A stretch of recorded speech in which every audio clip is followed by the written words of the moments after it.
各位朋友，你有没有发现这样一个现象？跟一个人吃过一顿饭，本来心情不错，回来却突然浑身没劲，胸口发闷，脑子发沉，做什么事都提不起精神。你以为是自己没睡好，你以为是天气不对，你以为是工作压力大，可是仔细一想，那种疲惫偏偏是在接触那个人之后才出现，这绝对不是巧合。我告诉你，这背后藏着很深的国学道理。我常说，人最大的风水，不是房子，不是摆件，而是身边站着什么样的人。很多人不是命不好，是身边站错了人。你的运势，从你选择跟谁走近的那一刻，就已经悄悄改变了。今天我就把话挑明，告诉你，别乱接触人，真的会吸走你的能量。尤其有3种人，你见一次伤一次，见2次亏2次，趁早远离，越早越好。很多人以为风水就是改门、改床、摆貔貅、挂葫芦，这些都没有错，但都只是表面。我研究易经几十年，我告诉你，真正最厉害的风水是人山管人丁，水管财。真正让格局旺起来的，还是住在里面的人。人是有气场，这个气场比任何山水摆件都更直接，更有力量。易经64卦里，有一卦叫做咸卦，也就是第31卦，卦名咸。咸就是感，没有心字旁，意思是这种感应不需要经过大脑，它是直接的、本能的、超越理性的。2个人一走近，气场就开始相互碰撞，相互交换。有些人天生是能量的收割机，他走到哪里，就把周围人的气吸到哪里，留下一片混沌和衰败。你喜欢一个人，靠近他就觉得轻松；你讨厌一个人，靠近他就觉得压抑。这些感觉都是你的气场在老实告诉你，这个人对你好还是不好。很多人学了点风水，就忙着改房子，却完全忽略了身边的人。天天把卧室布置得再漂亮，如果每天和一个满身怨气的人睡在一起，那个怨气会把整个房间的气场全部污染，任何摆件都救不了你。公司装修的再旺，如果天天和一个只索取不付出的人共事，那个人就会像无底洞一样，把你的财气、事业气一点一点吸走。所以我说，人才是最大的风水。人的气场从哪里来？这就要说到八字。每个人的出生年月日时，对应天干地支组合，就是八字。八字里有金木水火土5行，不同人的5行组合不同，气场底色就不同。有些人5行均衡，气场稳定，跟谁在一起都不会大冲突。有些人5行偏颇，气场偏阴，或者某一行太旺，这种人走到哪里就会形成一种吸力，把别人气场中跟他相克的部分吸走、压制。这不是迷信，这是中国几千年先人观察总结出来的规律。你的出生时刻决定了你天生的能量频率，2个频率相近的人相遇，就互相加持；2个频率相克的人相遇，能量就开始单向流动，从弱的一方流向强的一方。很多人感觉累，感觉倦，感觉事事不顺，却找不到原因。我今天就是要帮大家把这个原因找出来。我们先说第一种人，我叫他怨气人。怨气人就是那种心里长期积压着不满、委屈、愤恨，却从来直接说出来，而是用一种阴柔、持续的方式向外散发怨气的人。你可能觉得怨气不就是爱抱怨吗？有什么大不了，大错特错。怨气在易经里是一种极重的阴性能量。长期积压无法疏散，就会形成一种自闭的气场，对应的是否卦，也就是第12卦。卦象坤上乾下，天地不交，阴阳隔绝，万物不通。正常天气下降，地气上升，天地交泰，万物生长。否卦却是天气直往上走，地气直往下沉，两者背道而驰，万物就萎靡、停滞、凋零。怨气人就是这样，他们内心的气不流通，一直往里积，积到一定程度，就开始向外散发令人窒息的磁场。你跟这种人在一起，会莫名压抑，会不知不觉情绪低落，会对什么都提不起兴趣。怎么识别怨气人？有3个特征。第一，他们说话永远带，但是你告诉他一件好事，他听完点点头，然后就开始数落种种隐患，种种不确定，不是因为他理性，是因为他内心深处不相信好事会真的发生。他的怨气让他对一切美好都自动排斥。第二，他们喜欢反复回忆过去的委屈，时隔多年还能绘声绘色描述当年谁对不起他，而且每次讲委屈程度还越来越重，因为他一直在那个怨气里打转，从来没有真正走出来。第三，他们表面好说话，实际上内心极其固执。你跟他讲道理，他表面同意，背地里还是老一套。他的怨气已经渗进他对世界的基本判断，根本无法被说服。在八字里，怨气人往往劫财力量很旺，同时日主偏弱，劫财代表竞争争夺，一旦旺而无志，这个人潜意识里总觉得自己是被剥夺的那一个，总觉得世界亏欠了他，久而久之就形成了怨气场。从风水看，怨气人走进一个空间，他携带的自闭之气很快就会影响整个空间。你有没有发现，有些家庭本来气氛好，某个充满怨气的亲戚一来，没多久全家都开始烦躁争吵，情绪低落。这不是巧合，这是气场在起作用。我跟你讲一个历史上的例子。战国时期，伍子胥他的父亲兄长被楚平王冤杀，他逃到吴国，历经千辛万苦，帮吴王阖闾称霸，报了杀父之仇。按理说仇报了，可以放下了，但他放不下，怨气已经变成他生命最核心的驱动力。后来吴王夫差继位，伍子胥一次又一次用充满怨气的方式劝谏，让夫差灭越，让夫差防备勾践。他说的不是没道理，但表达方式带着太重怨气，让夫差越来越反感。最终夫差赐他宝剑自尽。伍子胥的悲剧很大程度上是怨气场把自己也困死。他的智慧是真的，但怨气比智慧更强大，最终怨气吞噬了他一切。所以遇到怨气人，你不是要去帮他，而是要远离他。很多人觉得他可怜，我想开导他，告诉你，这是最危险的想法。怨气不是一碗鸡汤就能化解的，你没有那个能量改变他，你只会被他拖进他的否卦里去。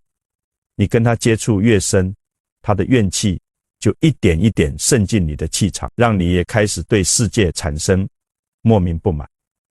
你以为你在帮他，其实你已经成了他怨气的容器。善良要用对地方，对怨气人最大的善意，就是保持距离，让他自己面对他的否卦。你只要保护好自己的气场，不要让他的否变成你的否。我们再来说第二种人，这种人更难识别，因为他们通常表现得非常热情，非常主动，让你很难产生戒心。我把它叫做贪气人。贪气人就是那种不断从外部索取能量，却从来懂得给予回馈的人。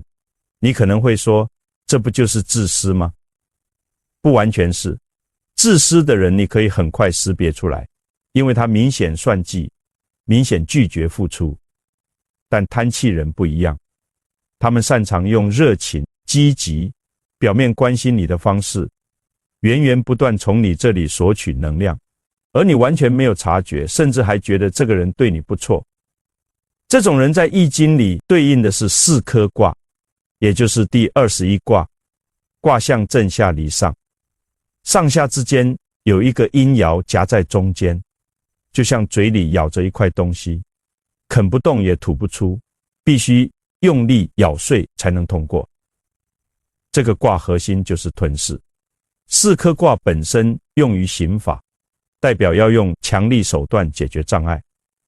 但当一个人的气场底色是4颗，就意味着他的本能是不断强力吞噬周围资源，包括别人的时间、精力、情感和气场能量。八字里有一种格局叫三奇见官，这种格局的人通常极具才华，思维活跃，表达能力强，但同时对外界有强烈控制欲和索取欲。他们非常擅长把自己包装得充满魅力，让人觉得跟他们在一起很振奋，很有活力。但实际上，那种振奋感是你的能量被他激活，然后被他吸走的过程。你有没有遇过这样的人？他跟你讲话思路飞快，滔滔不绝，从这个话题跳到那个话题，让你完全跟不上，你只能不断听，不断回应。一场对话结束，他精神焕发，而你却莫名疲惫，好像跑了一场马拉松。这就是贪气人最典型的能量吸取方式。他不是通过沉默压制你，而是通过不断输出刺激，让你的气场持续高度激活，从而消耗你的能量。贪气人还有一个特征，就是他们永远在讲自己的事，讲自己的感受，讲自己的计划。你偶尔插一句聊聊自己，他会很快看似关心地问一句，然后立刻把话题绕回他身上。不是他不喜欢你，而是因为他的整个能量系统以他自己为中心，外部一切包括你都只是他的供给者。在风水学里，紫微斗数中有破军星，主破坏与开拓，能量极度外向扩张，侵略性。当一个人命格中破军过旺，他的气场就会带有强烈向外掠取的属性，他走到哪里都会不自觉把周围气场往自己身上吸，让自己成为中心，让别人成为供给源。这种人往往事业心很强，表面很有冲劲，但他身边的人通常都过得很辛苦，不是因为他们坏，而是因为他们的气场天然在进行能量掠夺，他们自己都不知道。我再给你讲一个历史故事。汉代有个叫江充的人，是汉武帝时期的臣子。此人极具才干，口才一流，善于察言观色，在汉武帝面前表现得极为忠心。他非常会索取别人的信任和资源，把自己打扮成刚正不阿的忠臣。汉武帝非常宠信他，给了他很大权力，但凡跟他深交，被他盯上的人几乎都没有好下场。他用巫蛊之祸陷害太子刘据，导致太子含冤自尽，皇后卫子夫也被迫自杀。他一生就是不断从外部索取信任，索取权力，索取别人的命运，直到他被刘据旧部所杀才结束。江充就是一个典型的贪气人，他表面的热情和忠诚不过是他吸取能量的工具。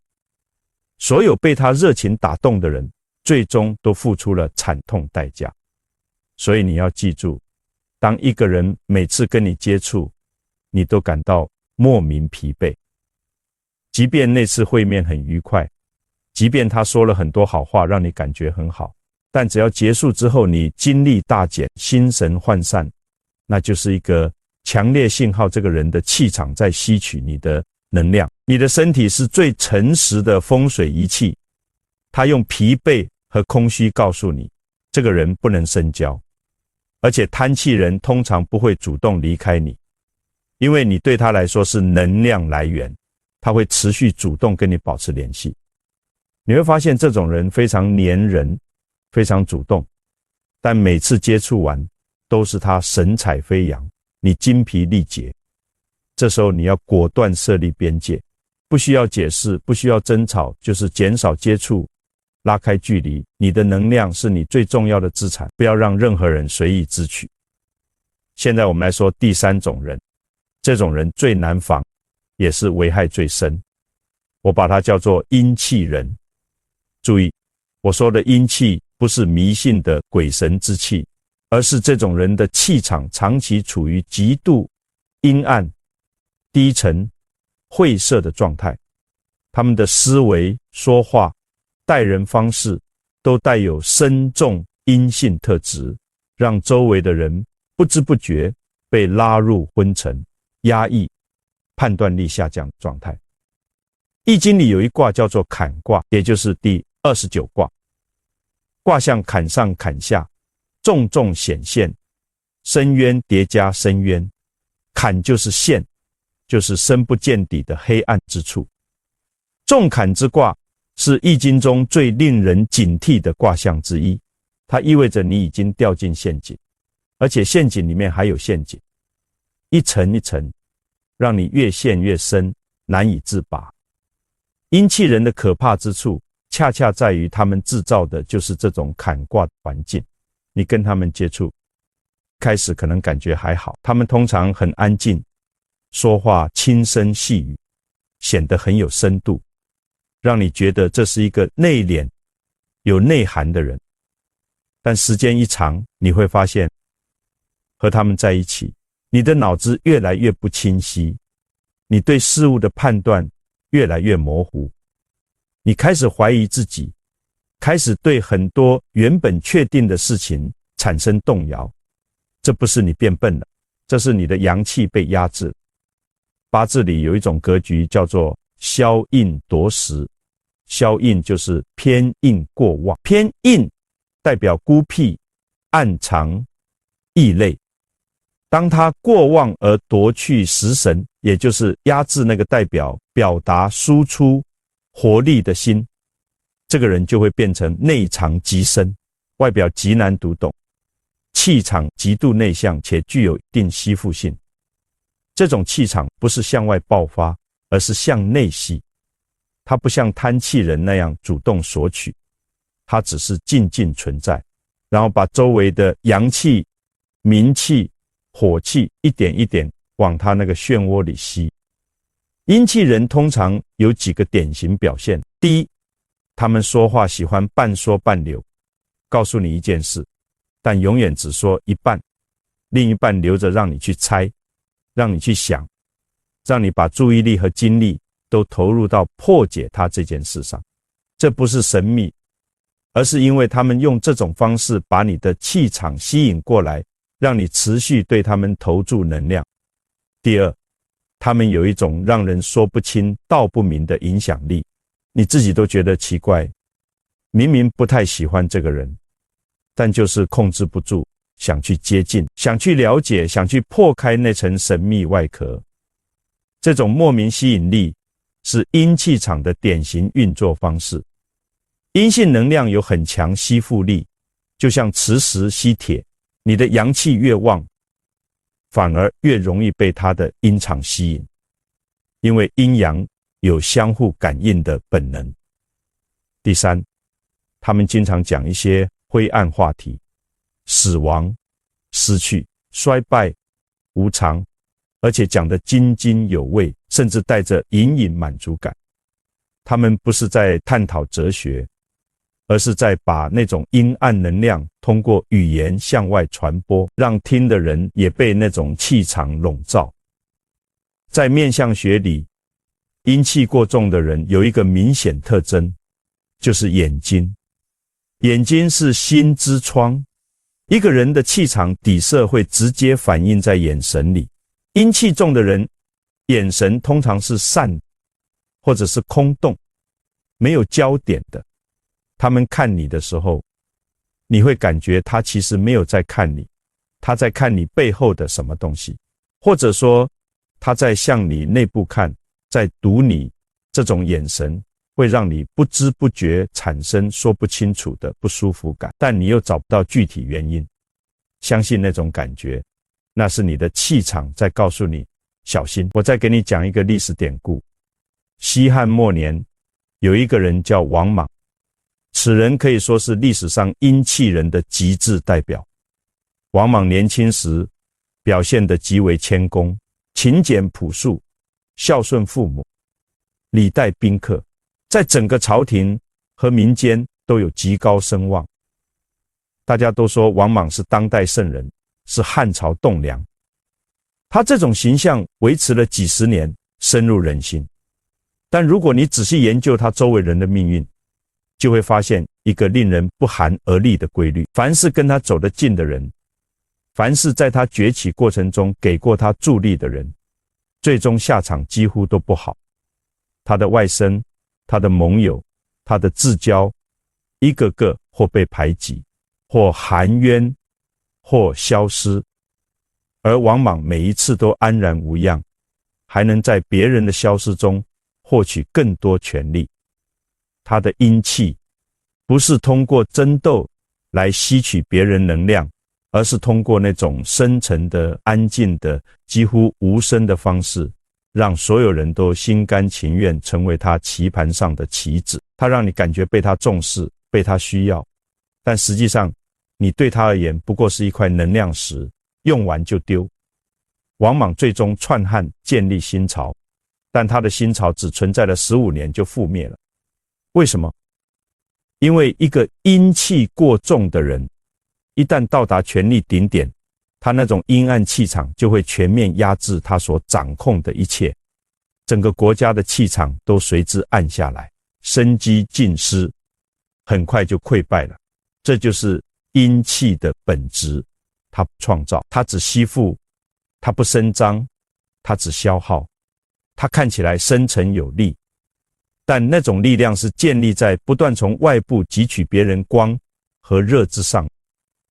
和阴气人接触，你会在不知不觉中把自己的阳气、活力、清明一点一点输送给他，直到你自己也进入那个坎卦的深渊，越陷越深，难以自拔。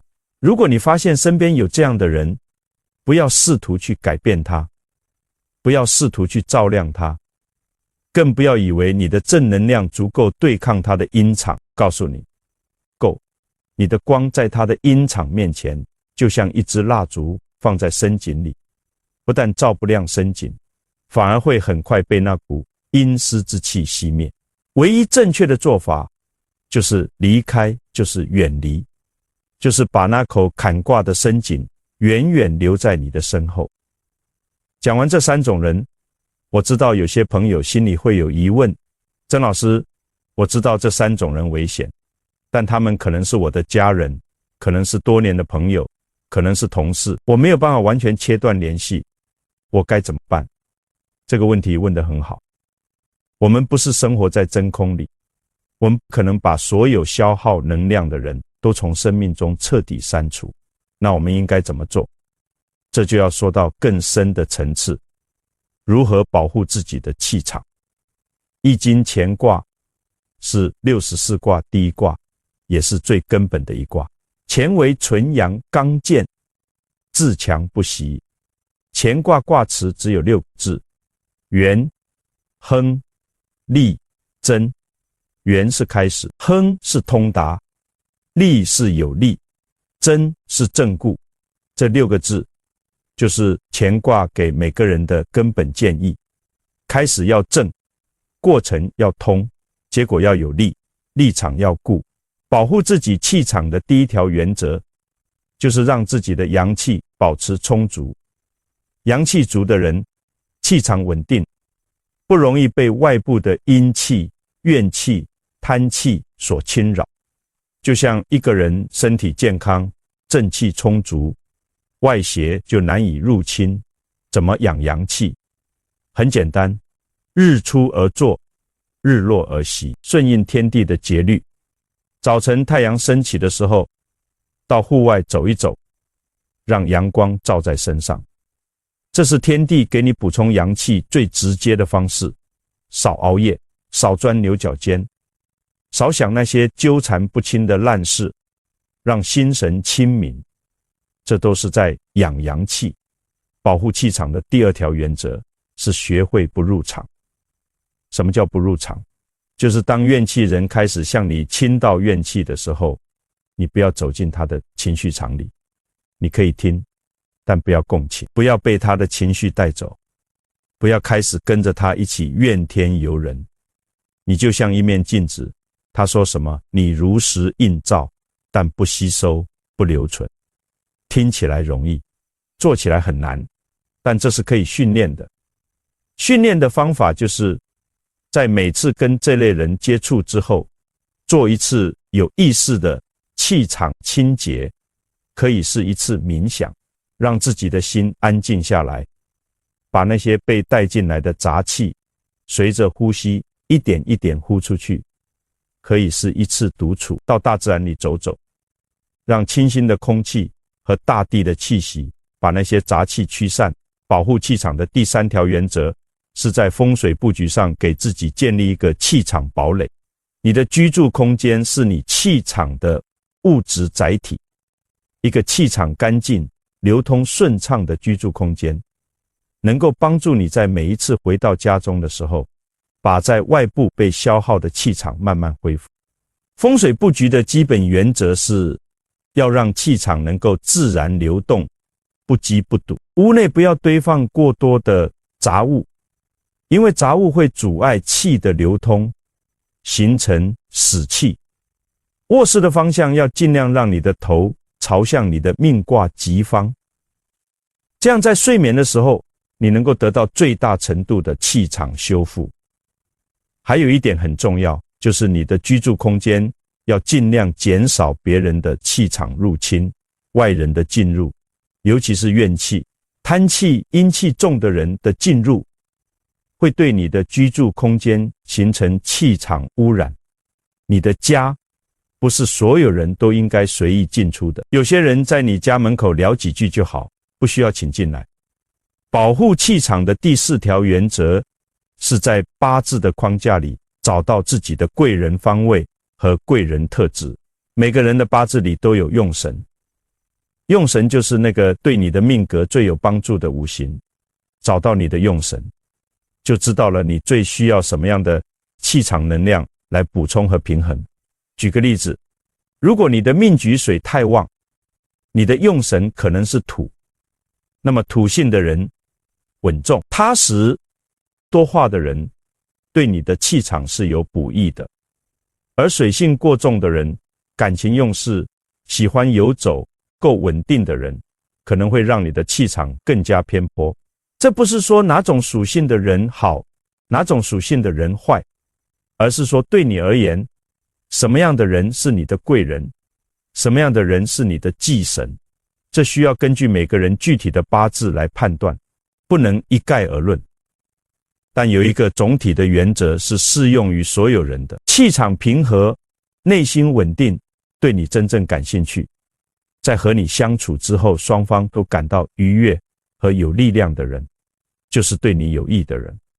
反之，每次接触都让你感到疲惫、烦躁、迷失的人，不管他多么热情、多么有趣，都是在消耗你。选择跟谁在一起，是一件比你想象重要的多的事情。我跟大家讲这些，不是要让大家变得自私、变得冷漠、变得对所有人都戒心重重。易经的智慧从来不是走极端的。易经告诉我们，天下万物都在变化之中，没有一成不变的人，也没有永远吉凶的格局。一个今天是怨气人的人，未来有可能因为一场大的人生转变而彻底化解他的怨气，变成一个通透豁达的人。一个今天对你气场有消耗的人，换一个环境，换一段时间，或许就不再对你产生那种影响了。所以远离消耗你的人，不是要你永远拉黑他，不是要你决裂，不是要你怀着怨恨去切断关系，而是要你在这个当下保持清醒，保持距离，把有限的气场能量用在真正值得的地方。中国有一句古话，近朱者赤，近墨者黑。这句话不是危言耸听，而是几千年人类经验的结晶。你身边的人就是你气场的镜子，你长期接触什么样的人，你就会慢慢变成什么样的气场，走向什么样的命运。这不是命运的残酷，这是气场的规律，而规律是可以利用的。当你知道了这个规律，你就拥有了一种选择的权利，选择让自己靠近那些气场明亮、内心丰盛，让你每次见完都充满力量的人，选择让自己远离那些怨气重、贪气旺、阴气深的人。这个选择就是你的运势管理，这个选择就是你命中最重要的风水。我再和大家分享一个更深的道理，为什么有些人无论走到哪里都能逢凶化吉，贵人不断，事事顺遂，而有些人明明没做什么坏事，却总是运势低迷，诸事不顺。这里面当然有八字命格的因素，有先天带来的气场底色，但更重要的是一个人后天的气场经营。八字是天，你没办法改，但风水是地，可以调整。而你选择跟谁在一起，则是人天地人三才。人是居中的，人是可以主动作为的。你可以盖房子，你可以不换八字，但你可以换人，换掉那些消耗你的人，靠近那些滋养你的人。这个动作就可以在很大程度上改变你的气场走向，进而改变你的运势轨迹。很多人问我，怎样才能让运势变好？我的回答永远很简单。首先，清理你生命中的能量黑洞，然后主动去寻找和靠近那些气场对你有益的人。最后，自己也要修炼成一个气场亲和、阳气充足的人，让别人靠近你也能得到能量，而不是被你消耗。这第三点非常关键。我们讲了这么多关于别人如何消耗你，但我们也要反问自己，我自己对别人而言是怨气人、贪气人，还是阴气人吗？这不是一个舒适的问题，但这是一个必须正视的问题。因为易经告诉我们，天下一切皆在变化，我们既是观察者，也是被观察者。我们既在评估别人的气场，别人也在感知我们的气场。如果我们自己携带着大量的怨气、贪恋、阴暗，那么我们自然就会吸引来同频的人，然后大家互相消耗，形成一个越来越低迷的气场漩涡。所以保护气场这件事，根本上是一件内外兼修的事。向外识别和远离那三种消耗你的人，向内清理自己的怨气、贪恋、阴暗，让自己的气场变得更加亲和、丰盛、有力。当你自己的气场变好了，一个奇妙的现象就会自然发生。那三种人会开始在你的生命中自然退出。怨气人发现你不再是他倾倒怨气的容器了，因为你不接。贪气人发现从你身上索取不到他想要的东西了，因为你不给。阴气人发现他的阴场在你面前展不开，因为你的阳气太足。这就是易经所说的同气相求、同声相应的道理的另一面。当你的气场变清明了，你自然就不再是那三种人的目标，他们自然就会离开你，去寻找其他符合他们频率的对象。这才是最高明的自我保护，不需要争，不需要闹，不需要解释，就是把自己变好，一切自然分明。我还要告诉大家一个很多人不知道的秘密，在易经的64卦里，每一卦都有它的支卦，也就是变化之后的卦。火卦变太卦，坎卦变离卦，四科卦变风卦。这意味着没有一种状态是永恒的，一切都在变化，一切都有转机。那些怨气人、贪气人、阴气人，他们今天的状态也是可以转化的，只不过这个转化不是你能替他们完成，而是他们自己必须走过的功课。你强行介入，不但帮不了他们，还会把自己也困进去。你对他们最好的做法是保持一种清醒的慈悲。清醒就是知道这个人现在的气场状态对你有消耗，所以保持距离。慈悲就是在心里不怨恨，不评判他，知道他现在的状态是他自己的命课，是他必须自己去面对的东西，而不是你的责任。这种清醒的慈悲才是真正儒家和易经所提倡的那种对人的态度。人不是无原则的付出，不是无边界的包容，不是把自己燃进来照亮别人，而是真正理解一个人的处境，在适当的时候给予适当的支持，而不是越俎代庖，把别人的课题背到自己身上。所以当你下定决心远离那三种人的时候，你不是在自私，你不是在冷漠，你是在进行一种易经意义上的智慧抉择，把自己放在正确的位置上，让每一方都去面对自己应该面对的，让一切回到它本该有的秩序，这才是天地之道。最后，我想跟大家做一个总结。今天我们讲了三种会吸走你能量的人。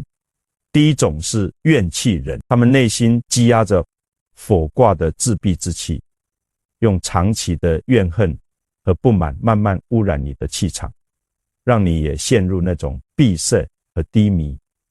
第二种是贪气人，他们带着四科卦的吞噬之象，用热情和活力作为掩护，源源不断地从你身上索取能量，直到你精疲力竭。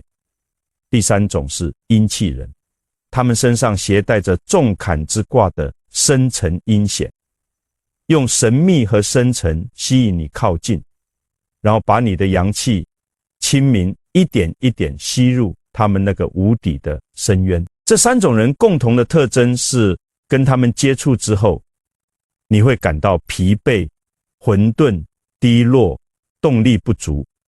这种感觉不要忽视，不要用理性去压制它，因为那是你的气场在如实报告给你，这个人的频率在消耗你。识别了这三种人，你有两件事要做。第一，建立距离，保护自己的气场。第二，向内检视，确保自己不是别人眼中的那三种人。气场是你最宝贵的财富，运势是气场长期积累的结果。你选择跟谁在一起，你就在选择什么样的气场，你就在选择什么样的命运。这不是危言耸听，这是易经几千年传下来的智慧，是天地之间亘古不变的规律。希望今天的分享能让每一位朋友都活得更清醒，更有力量，能量越来越充盈，运势越来越光明。命由心造，福自己求。愿各位从今天开始，好好守护自己的气场，远离那些消耗你的人，靠近那些滋养你的人。相信我，只要你用心去做，你的生活自然会越来越顺，越来越好。